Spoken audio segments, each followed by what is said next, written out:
Бірақ бағанағы нәрсеге мысалы мен келіспеймін. Мен ақша ұстай алмаймын, әйелім ақша ұстай алады. Негізі менің әйелім ақша ұстайтын қабілетпен дүниеге келген бе сонда? Деген сұрақ қой енді.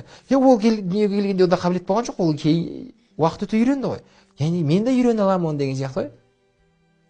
Бірақ әдемі түрде жауапкершілікті әйеліме қарастырып тастаймын да, мен табам, сен жұмсайсың деген сияқты ғой. Мен 300 мың теңге табам айына. Келемін де әйелімді алып тастаймын. Ал осыны енді жарат деймін ғой, жеткіз деймін ғой. Сосын 20 күннен кейін бітеді анау. Сосын ақша қайда дейді. Ақша қайда деймін ғой енді мен. Ана байғұс менің әйелім 1 ай бойы уайыммен жүрді. Қалай 300 мыңды жеткіземін, былай тартсам, былай жетпейді, былай тартсам, былай жетпейді деген сияқты. А оны әдемі түрде жауапкершілікті әйелдің мойнына іле салдым ғой деген ғой. Сөйтіп талай әйелдер қиналып жүр ғой деген ғой шашаға. Бұл кейбір қабілеттер бар, үйренуге болады және үйрену керек міндетті түрде. Отағасы ретінде маған қаржы сауаттылығы болсын, қаржыны ұстай алу, есептей алу маған қажет дүние ғой дегенім ғой енді.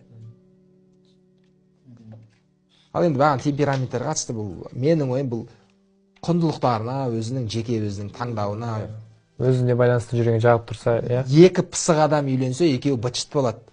Екі жуас үйленсе, екеуі құрдымға кетеді деген қағида жоқ менің түсінігімде енді. Одан кейін мінезге келетін болсақ, негізі мінездерге келетін болсақ, ажырасқан адамның әдемі жамылғысы бар. Ажырасқан адамның не сошлись характеріме деген. Күшті бір жамылғысы бар. Менің түсінігімде адам атадан бері, Хауа анадан бері екі бірдей мінезді адам қайталанбаған.